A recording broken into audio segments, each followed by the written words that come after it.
फौज से रिटायर होके, रिटायर तो क्या, फौज में रिटायर होते नहीं है।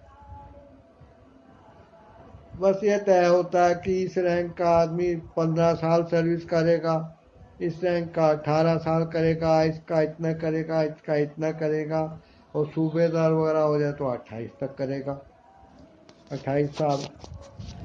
तो मैं 18 साल 8 महीने 14 दिन की सर्विस करके आ गया। और मेरा ट्रेड था पर्सनल असिस्टेंट, यानी कि स्टेनोग्राफर, जो आर्मी में एक सचिव की तरह होते हैं। तो आने के बाद मैंने अपनी एक दुकान में शॉर्ट हैंड और इंग्लिश ग्रामर वाला का, इंग्लिश सब्जेक्ट का कोचिंग सेंटर खोला। और बड़े बेफिक्री से, ईमानदारी से मैं लड़के लड़कियों को जो मेरे पास आते थे उन्हें कम फीस पे पढ़ाता रहा। एक बार की बात है, 15 अगस्त था उस दिन, और मैंने अपने कोचिंग सेंटर की छुट्टी कर रखी थी। और मैं अपने आदत के अनुसार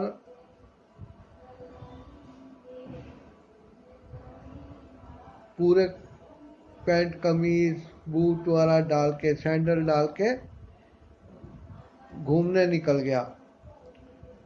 उस टाइम 2:30-3 का टाइम हो गया था। और साथ का पार्क, जो कंपनी बाग है, उसमें एक छोटे बच्चों का स्कूल था। तो मैंने वहाँ जमीन पे पड़े हुए तिरंगे देखे, जो कि सिंगल यूज प्लास्टिक की तरह लोगों ने जमीन पे फेंक रखे थे। मेरा मन भर आया कि देखिए, हम लोग फौजी देश के लिए, गोली खाने के लिए लड़ाई में उतावले रहते हैं, देश की रक्षा के लिए मर मिटते हैं, और हमारे सिविलियन लोग जो कि पढ़े लिखे हैं, वो इतने सुख के आदी हो गए हैं, उनको ये नहीं पता कि क्रांतिकारियों ने फांसी लगवाई तब जाके देश आजाद हुआ।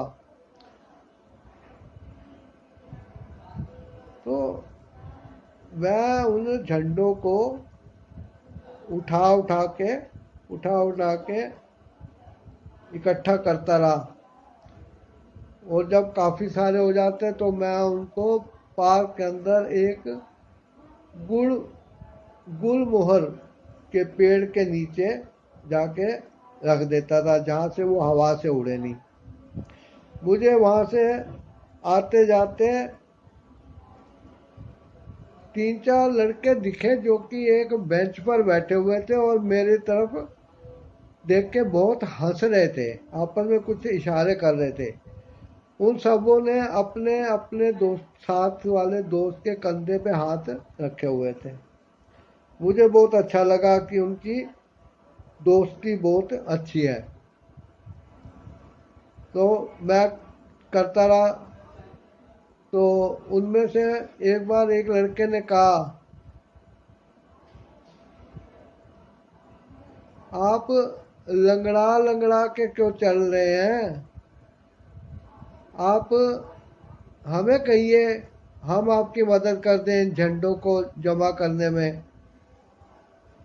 तो मैंने उनको कहा, बच्चों, ये तिरंगा झंडा मेरे अकेले का नहीं है, तुम्हारा भी है। यदि इसे इज्जत देने के लिए मुझे तुमसे कहना पड़े तो मुझे अच्छा नहीं लगता है। ये हमारे देश का झंडा है, तिरंगा है, इसके पीछे लोगों ने गोलियां खाई हैं, फांसी खाई है। वो लोग हंसने लगे, कहते हैं आपसे चला तो ठीक से जा नहीं रहा, पत्थरों पे आप फिसल जा बोल रहे हैं, लड़खड़ा रहे हैं, क्यों फालतू के झंझट कर रहे हैं। अभी थोड़ी देर बाद वो सफाई वाला गुड्डू आएगा तो झाड़ू से सब इकट्ठा कर देगा और इधर किनारे पे जला देगा। मैं कहा बच्चों शर्म करो, अपने तिरंगे के प्रति झाड़ू और जलाने जैसे शब्दों को इस्तेमाल मत करो। ये झंडा हमारे देश की इज्जत है, इसे सिर माथे पे लगाओ। जब सुबह फंक्शन था तो इन झंडों की कीमत थी, इसको ले लेके सारे बच्चे भी घूम रहे थे, प्रिंसिपल टीचर भी, और फिर घर जाते जाते यही फेंक गए। जैसे गोल गप्पे, भेल पूड़ी, छोले भटूरे खाने के बाद पत्तल लोग फेंक देते हैं, दोने फेंक देते हैं, वैसे देश का तिरंगा इधर पड़ा है। तुम लोग शर्म करो, तुम लोग ही आने वाले देश का के आने वाले दिनों के नेता हो, भविष्य हो।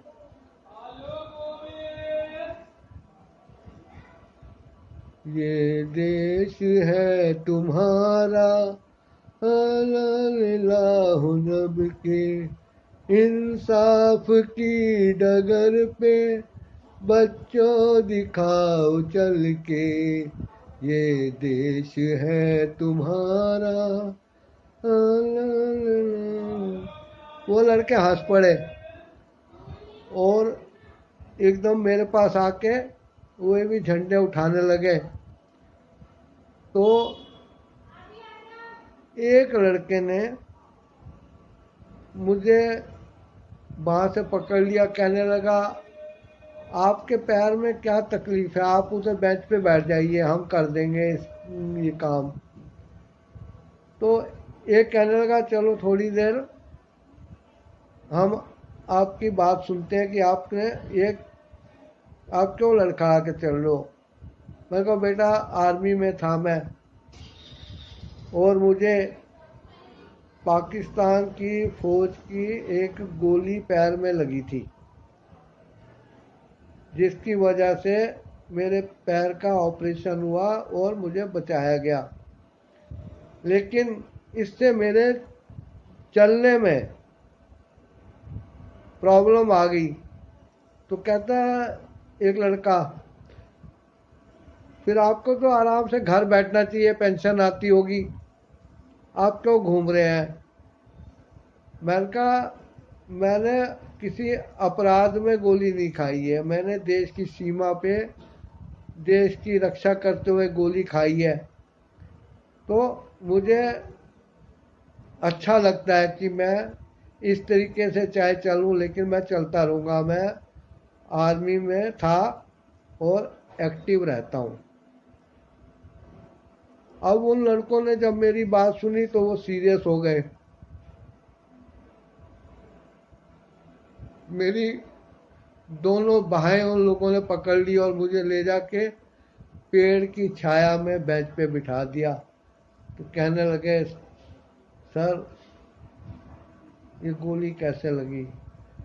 मैंने कहा एक बार हम लोग बॉर्डर पे गए थे पोस्ट पे, वहाँ मैं बंकर में चले गया, संतरी से मैंने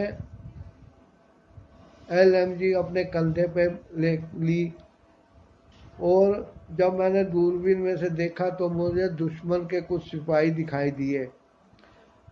मेरे अंदर एक उबाल उठा और जैसे कुकर की सीटी बजती है वैसी साए साए की आवाज़ मेरे कानों में आई, और पता नहीं कब मैंने सिंगल फायर पे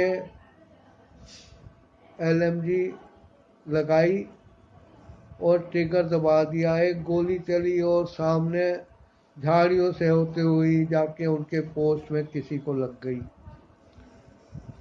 बस इतने में ही वहाँ से फायर आने लगा, और जब मैं बंकर में से निकल के